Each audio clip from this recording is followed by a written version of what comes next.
Hello, this is Goswami, your welcome in online series of machine design. So in today's session, I am going to cover about internal combustion engine and internal combustion engine design of piston.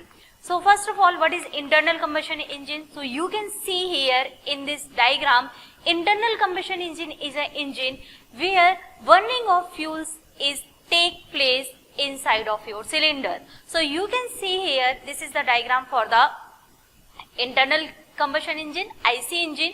So basic components of IC engines are your cylinder, piston, connecting rod and rotating portion is known as your crankshaft. So when burning of fuels takes place inside of your cylinder, so that energy will be transferred from cylinder to your piston and then connecting rod and then crankshaft. So finally output we will get on crankshaft. Okay. So that is also known as the brake power, right? So this is the basic construction of internal combustion engine. Now what is the piston? So piston is having, you can see in this diagram, that grey color portion is known as your piston and that is having your reciprocating motion. It's reciprocate inside of your cylinder, right? So that piston is one end of that piston is inside of your cylinder and another one is connected with your connecting rod. So that portion which is connected with your connecting rod is known as a small end size. Okay, so we have to do the design for that. So what is the purpose of piston? So whatever energy will be generated inside of your cylinder, so that energy will be transferred from the cylinder to the piston, piston to the connecting rod and then finally crankshaft. So piston is having reciprocating motion and it will transfer the energy, pressure energy from cylinder to your connecting rod. Now, what are the basic components of piston? So, you can see here in this diagram, piston top portion is known as your piston crown, then top compression ring, second compression ring, while control ring, wrist pin and bearing. So, bearings are used for the connecting purpose of the piston to the connecting rod. So, this is the basic components of your piston. So, we have to do the design for each and every component. So, we will do. Now, you can see here in this diagram, this is your extended view of piston. So, you can see here, top portion is top compression ring, then second compression ring, while ring, wrist pin, or you can see here, this is your connecting rod. So, this is your extended view of your piston. Now, what are the design requirements? So, basic function, what are design requirement means what should be what are the basic function of your piston and that should be fulfilled by your piston in internal combustion engine. So, design requirement is very important. So, first of all, piston is required for providing the moving boundary of the combustion reaction space and that useful work will be transferred from, or you can say that will be extracted from your combustion gases which is produced by burning of your fuel. So that useful work will be extracted from the combustion gases and that will be transferred to your connecting rod. So this is the basic function of your piston. Now, and there are the several functions.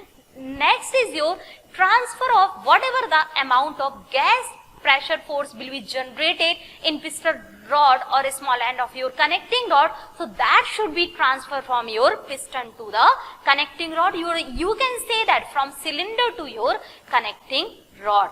And it is also used to guide the movement of the small end of the connecting rod because piston is having the reciprocatory motion inside of your cylinder. So that also used for the guiding purpose.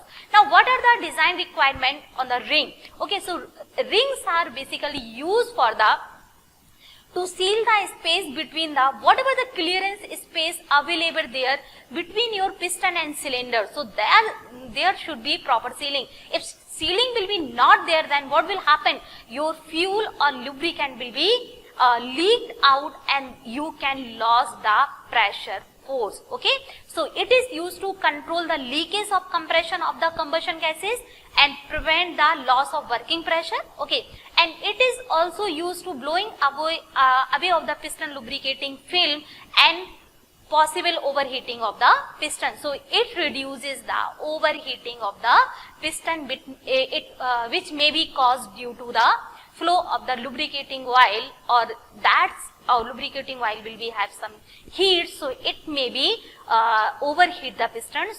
So it is used for the blowing away that possible heat, right?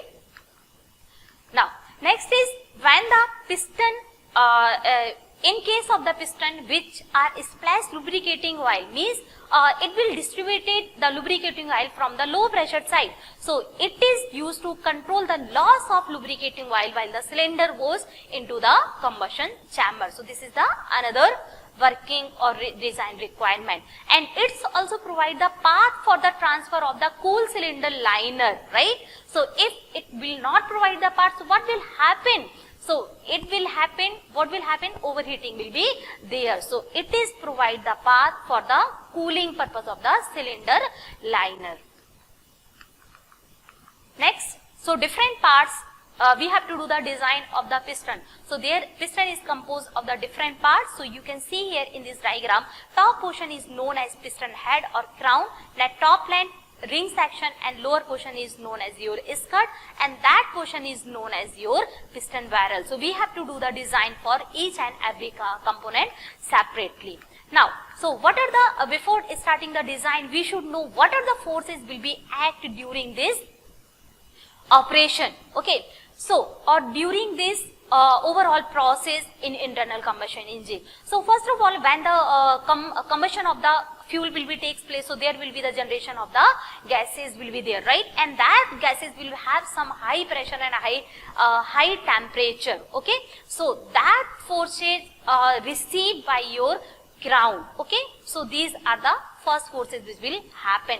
Next is your, when the there is a we know piston is having the reciprocating motion, so there is motion is continuously changing, so there is a rapid directional changes are there, right? So due to that, okay, due to that portion or that movement, some forces will be there, okay? Next is your inertia forces. So inertia forces is due to the mass, okay? More will be mass, then inertia forces will be large, as if you will increase the mass, then inertia forces will be increases, because inertia forces is directly proportional to your mass. So there is the forces due to the thermal expansion, transfer of the heat due to the, okay, head of the body to the piston, right? And due to the movement of the piston, and next is due to the combustion process, and another one due to the mass of the system, okay, inertia forces. So these are the forces. So now what are the design consideration for a piston, right? So whatever the amount of pressure forces will be there, inertia forces will be there, piston should design so it can withstand that in high gas pressure and temperature and inertia forces, right? So it should have the sufficient strength to withstand all these parameters. Now it should have the minimum mass, so we can reduce the inertia forces, and proper sealing should be there, coil sealing should be there, and it should provide the proper bearing surface area, so wear should be, or wear can be reduced.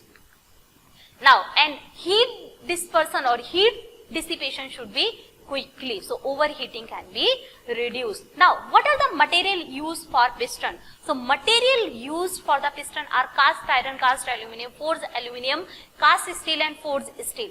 Okay, but aluminum generally we will not refer for the piston. So reason, what is the reason?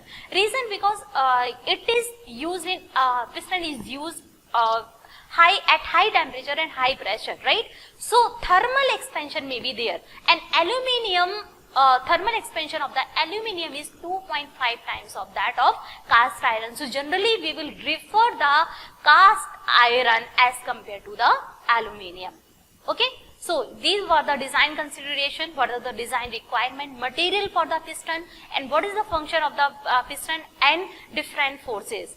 Okay, so next, in next lecture I will cover the design of your piston head or crown. Okay, so thank you.